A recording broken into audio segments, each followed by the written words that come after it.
अखिलेश के चुनावी मैदान में आज भी जबरदस्त गर्मा गर्मी का दिन है। आज यूपी में 3 बड़े कार्यक्रम हैं। आपको बता दें कि लखनऊ में बीजेपी के मैनिफेस्टो कमेटी की बैठक है। प्रियंका गांधी आज चित्रकूट में होंगी, जहां उनका महिलाओं से संवाद का कार्यक्रम है। उधर अखिलेश यादव आज गाजीपुर में हैं, जहां पर वो विजय रथ यात्रा का आगाज करेंगे।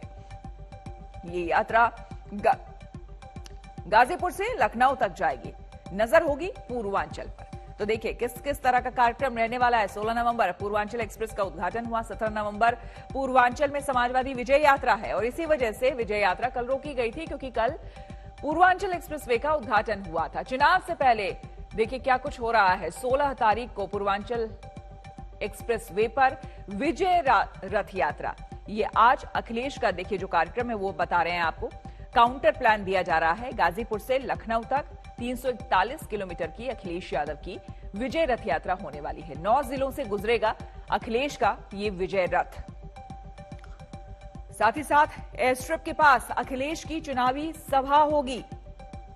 अभी इसका उद्घाटन हुआ ही और इससे पहले एक्सप्रेस वे पर कई जगह स्वागत के कार्यक्रम भी हैं।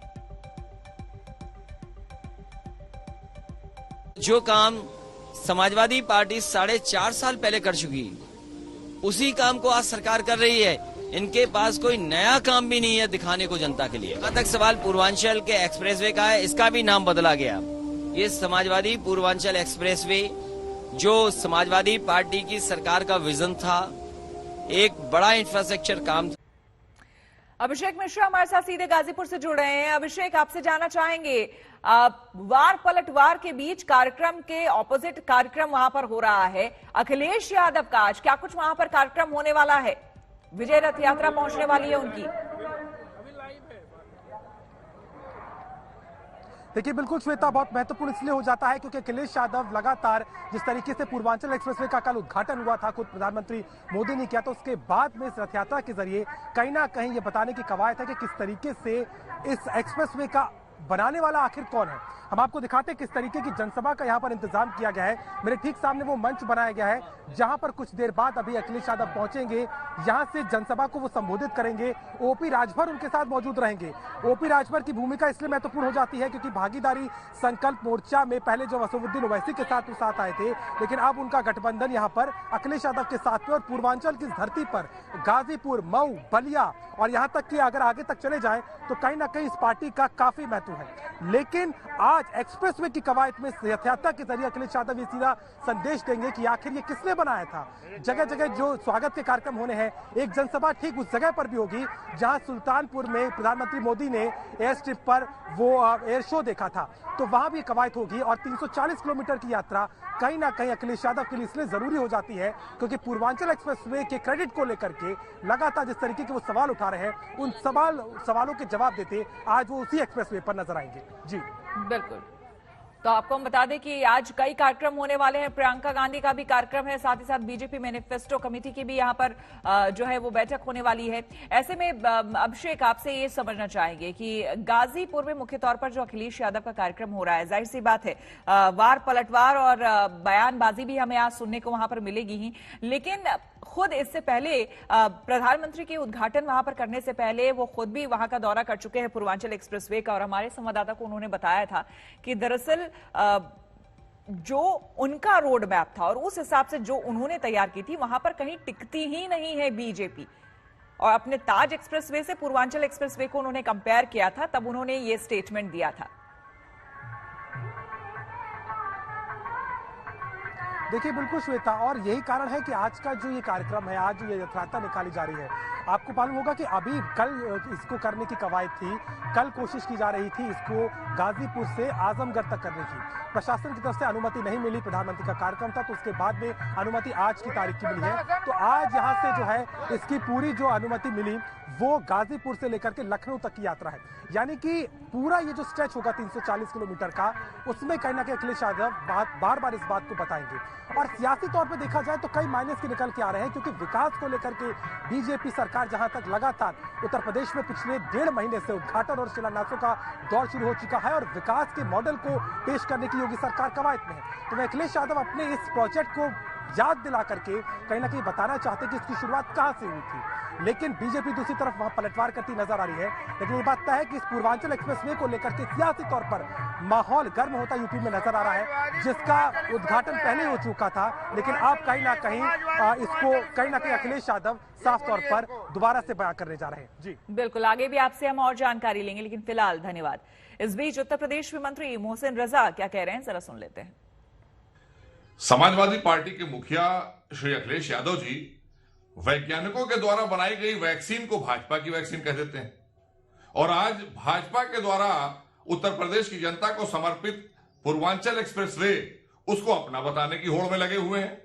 आखिर आपको तो धन्यवाद करना चाहिए आदरणीय मोदी जी का, आदरणीय योगी जी का, भारतीय जनता पार्टी का, कि आपकी कॉन्स्टिट्यूंसी से भी होता हुआ जा रहा है, जहां से लोगों ने आपको जिताया था वो आपका इंतजार कर रहे हैं। जाइए इसी एक्सप्रेसवे से चलकर उनसे मिल लीजिए जाकर। आप तो बना ना सके, लेकिन भारतीय जनता पार्टी ने जो संकल्प लिया था उसको पूरा किया है। और वहां की जनता से मिलिए, उनके पोस्टर जो लग रहे हैं कि हमारा सांसद लापता है, तो आप हो सकता है आपकी तब उस समय रोड अच्छी नहीं थी, आज एक्सप्रेसवे बन गया है और सरकार ने मना कर दिया।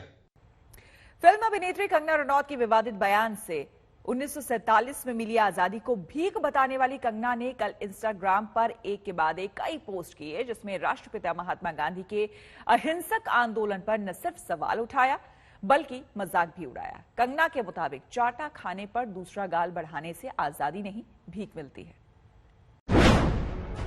पहले देश की आजादी पर सवाल, फिर राष्ट्रपिता महात्मा गांधी पर सवाल, आजादी के नायकों पर कंगना का नया हमला। 15 अगस्त 1947 में मिली आजादी को भीख में मिली आजादी बताने वाली पद्मश्री से विभूषित अभिनेत्री कंगना रनौत के निशाने पर इस बार राष्ट्रपिता महात्मा गांधी आ गए हैं। कंगना रनौत ने इंस्टाग्राम पोस्ट में पूरी दुनिया को प्रेरित करने वाले महात्मा गांधी के अहिंसक आंदोलन का मजाक उड़ाते हुए उन्हें सत्ता का भूखा और चालाक तक कह दिया। कंगना ने लोगों से कहा है कि अपने नायकों का चुनाव समझदारी से करें। अपनी शानदार अदाकारी से करोड़ों सिने प्रेमियों का प्यार और सम्मान बटोरने वाली कंगना ने इंस्टाग्राम पर एक अखबार की पुरानी क्लिपिंग लगाई है, जिसका शीर्षक है गांधी और अन्य नेता नेताजी को सौंपने पर राजी हो गए थे। इस क्लिपिंग के साथ कंगना ने लिखा है, या तो आप गांधी के फैन हो सकते हैं या फिर नेताजी के समर्थक। आप दोनों के समर्थक नहीं हो सकते, इसका फैसला खुद करें।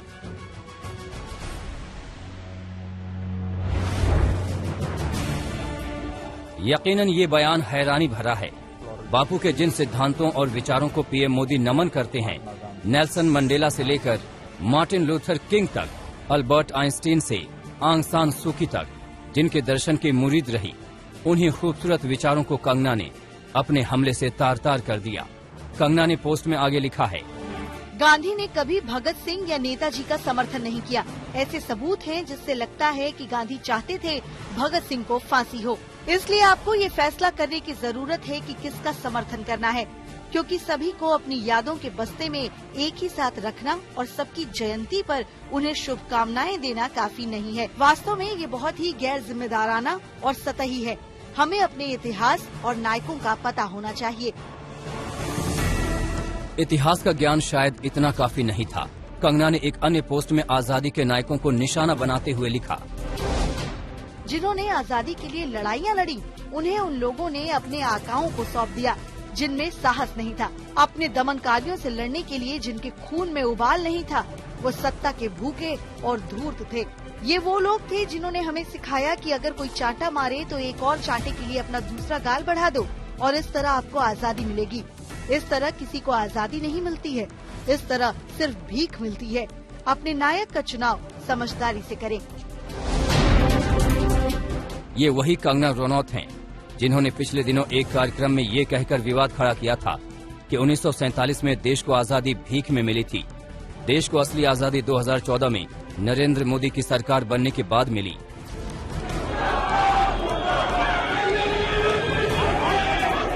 कंगना के इस बयान के बाद देश भर में उनके खिलाफ प्रदर्शन हुए, पुतले फूंके गए, थाने में केस हुए और उनसे पद्मश्री वापस लेने की मांग की गई। लेकिन कंगना न सिर्फ अपने इतिहास ज्ञान पर अड़ी रहीं, बल्कि ताजा पोस्ट लिखकर नया मोर्चा खोल दिया। बापू की निंदा करते वक्त शायद कंगना ने इस बात का ध्यान नहीं रखा कि जिस नेताजी का नाम लेकर वो बापू पर हमला बोल रही हैं, उनके मन में खुद बापू के प्रति अगाध श्रद्धा थी। आज तक ब्यूरो।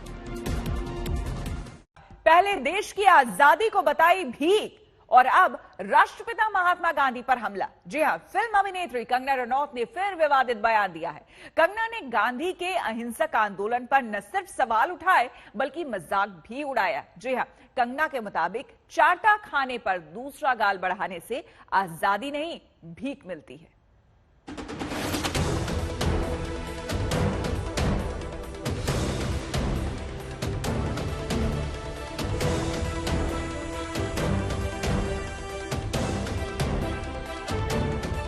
जिनके दर्शन के आगे नतमस्तक है विश्व, अहिंसा के जिस पुजारी से आज भी प्रेरणा लेते हैं लोग, जिनकी तारीफ करते आज भी नहीं थकते प्रधानमंत्री नरेंद्र मोदी। और कौन भारतीय होगा जिसको इस बात का गर्व न हो कि आज ब्रिटिश पार्लियामेंट के सामने महात्मा गांधी खड़े हो। इससे बड़ा गर्व क्या होगा। साफ है पीएम मोदी गांधी की विचारधारा के मुरीद हैं। उनके मन में बापू को लेकर आदर भाव है। लेकिन 2014 में केंद्र की सत्ता में पीएम मोदी के आसीन होने के दिन को असल स्वतंत्रता दिवस बताने वाली फिल्म अभिनेत्री पद्मश्री कंगना रनौत ने बापू के विचारों पर न सिर्फ सवाल उठाए हैं बल्कि उनका मजाक उड़ाया है और कठोर हमला भी बोला है। 15 अगस्त 1947 में मिली आजादी को भीख में मिली आजादी बताने वाली पद्मश्री से विभूषित अभिनेत्री कंगना रनौत के निशाने पर इस बार राष्ट्रपिता महात्मा गांधी आ गए हैं। कंगना रनौत ने इंस्टाग्राम पोस्ट में पूरी दुनिया को प्रेरित करने वाले महात्मा गांधी के अहिंसक आंदोलन का मजाक उड़ाते हुए उन्हें सत्ता का भूखा और चालाक तक कह दिया। कंगना ने लोगों से कहा है कि अपने नायकों का चुनाव समझदारी से करें। अपनी शानदार अदाकारी से करोड़ों सिने प्रेमियों का प्यार और सम्मान बटोरने वाली कंगना ने इंस्टाग्राम पर एक अखबार की पुरानी क्लिपिंग लगाई है जिसका शीर्षक है गांधी और अन्य नेता नेताजी को सौंपने पर राजी हो गए थे। इस क्लिपिंग के साथ कंगना ने लिखा है, या तो आप गांधी के फैन हो सकते हैं या फिर नेताजी के समर्थक। आप दोनों के समर्थक नहीं हो सकते। इसका फैसला खुद करें। उन्होंने आगे लिखा, दूसरा गाल देने से भीख मिलती है, आजादी नहीं।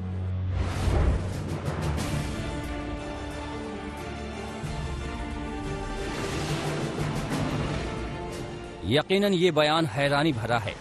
बापू के जिन सिद्धांतों और विचारों को पीएम मोदी नमन करते हैं, नेल्सन मंडेला से लेकर मार्टिन लूथर किंग तक, अल्बर्ट आइंस्टीन से आंग सान सूकी तक, जिनके दर्शन की मुरीद रही, उन्हीं खूबसूरत विचारों को कंगना ने अपने हमले से तार तार कर दिया।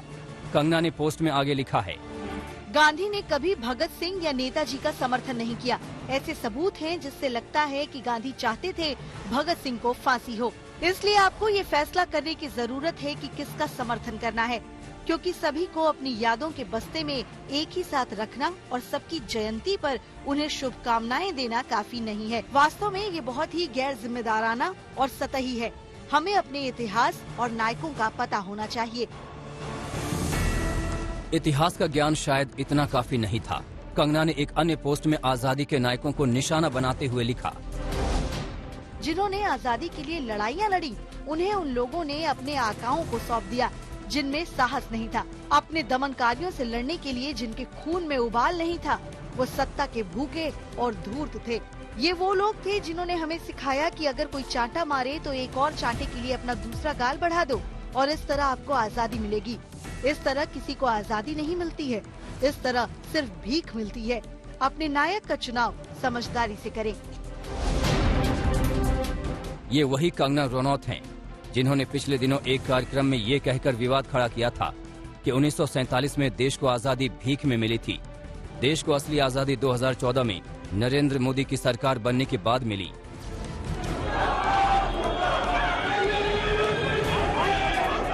कंगना के इस बयान के बाद देश भर में उनके खिलाफ प्रदर्शन हुए, पुतले फूंके गए, थाने में केस हुए और उनसे पद्मश्री वापस लेने की मांग की गई। लेकिन कंगना न सिर्फ अपने इतिहास ज्ञान पर अड़ी रहीं, बल्कि ताज़ा पोस्ट लिखकर नया मोर्चा खोल दिया। बापू की निंदा करते वक्त शायद कंगना ने इस बात का ध्यान नहीं रखा कि जिस नेताजी का नाम लेकर वो बापू पर हमला बोल रही हैं, उनके मन में खुद बापू के प्रति अगाध श्रद्धा थी। आज तक ब्यूरो। आपको बता दें कि कंगना ने जो कुछ भी कहा है उस पर आक्रोश फूट पड़ा है। कांग्रेस ने भोपाल में सड़कों पर उतरकर प्रदर्शन किया।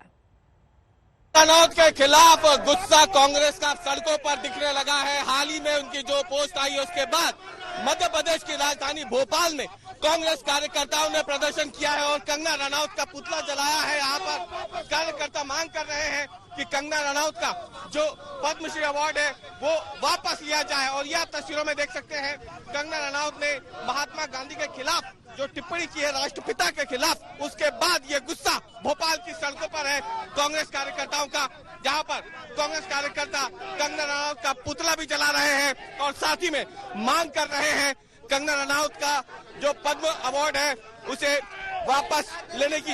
हमारे साथ गुड्डू चौहान है, कांग्रेस के कार्यकर्ता जो यहाँ पे मौजूद है और जो मांग कर रहे हैं कांग्रेस कंगना रनौत को। आप क्यों ये पुतला आप लोगों ने जलाया है, क्या आप लोगों की मांग है? देखिए, कंगना रनौत ने जो महात्मा गांधी के खिलाफ टिप्पणी की है, हमारा स्पष्ट कहना है कि नरेंद्र मोदी, शिवराज सिंह चौहान जी स्पष्ट करें कि उसके साथ में है या उसके खिलाफ में है, क्योंकि वो पद्मश्री जो दिया गया उनको वापस लिया जाए, हमारी स्पष्ट मांग है। आप देख सकते हैं कांग्रेस के कार्यकर्ता हैं ये, और जबरदस्त तरीके से प्रदर्शन भोपाल की सड़क पर हो रहा है फिलहाल, जहां पे कांग्रेस के कार्यकर्ताओं ने अभी बड़ा प्रदर्शन करते हुए कंगना रनौत का पुतला दहन किया है और उनके पद्मश्री सम्मान को वापस लेने की मांग की है, जो हाल ही में टिप्पणी उन्होंने महात्मा गांधी पे की है। उसके बाद कैमरामैन इरशाद खान के साथ अविश पाल सिंह, भोपाल, आज तक। आपको बता दें कि आजादी की लड़ाई में महात्मा गांधी और सुभाष चंद्र बोस की भूमिका और दोनों के आपसी तालमेल को लेकर पहले भी गर्मागर्म बहसें होती रही है। कई लोगों का यह भी मानना रहा है कि बोस के साथ नाइंसाफी की गई है। कई लोगों का यह मानना रहा है कि आजादी के बाद की कांग्रेस सरकारों ने बोस की भूमिका को जानबूझकर कमतर साबित किया, उनके बलिदान को भुला दिया। लेकिन ऐसा पहली बार हो रहा है जब यह कहा जाए कि बोस और महात्मा गांधी में से किसी एक को चुनो।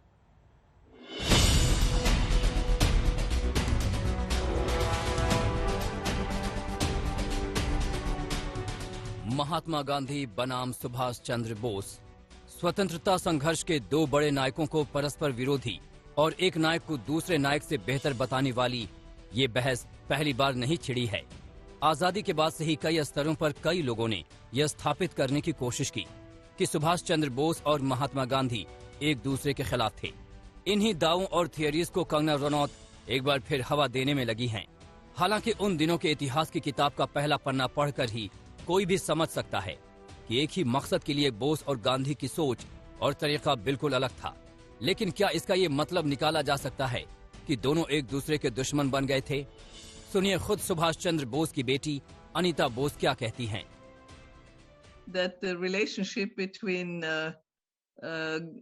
Mahatma Gandhi and my father was of a difficult nature insofar that on the one hand, Gandhi always felt that he sort of could not control my father. On the other hand, we also have to realize that my father was a great admirer of Mahatma Gandhi, and throughout his struggle for independence always paid attention to whether he reacted to anything that he, being my father, did and what his reaction was. For example, he always wanted to know whether there was a reaction to his speeches from Germany or to his independence struggle started from the Far East. Germany में रहते हुए सुभाष चंद्र बोस ने वहीं की महिला Emily शोंकल से शादी की थी। अनीता बोस सुभाष और एमिली की इकलौती संतान हैं। वो 4 महीने की उम्र के बाद अपने पिता से कभी नहीं मिली, लेकिन मां के जरिए वो अपने पिता सुभाष चंद्र बोस को बेहद नजदीक से जानती हैं। अनीता भले ही विदेश में रहती हैं, लेकिन भारत की आजादी के संघर्ष और इसके नायकों को लेकर उनके जहन में किसी तरह का भ्रम या विरोधाभास नहीं है। Ultimately, I think it was a combination of factors which led to India's independence. The actions of Netaji and the INA contributed in a very important way. After all, I mean, the mutiny of the military forces were caused by a reaction to learn about the INA activities and the Red Fort trials. But on the other hand, it's equally nonsensical to say it was only Netaji and the INA who brought about independence. I mean, Gandhi was a most inspiring and important leader to many Indians, including Netaji. करिश्माई शख्सियत वाले सुभाष चंद्र बोस का जीवन कई रहस्यों से भी भरा रहा। विमान हादसे के बाद सुभाष चंद्र बोस के लापता होने और गुमनामी बाबा के तौर पर जिंदगी जीने की भी थियरी चलती रही है। उनके जीवन से जुड़े गोपनीय सरकारी दस्तावेज 2015 से कई किश्तों में सार्वजनिक किए गए, लेकिन इनमें कुछ भी ऐसा नहीं मिला जो नेताजी से जुड़े रहस्यों को साफ कर सके। आखिरकार 2017 में एनडीए सरकार ने भी मान लिया कि 1945 के विमान हादसे में नेताजी की मृत्यु हो गई थी।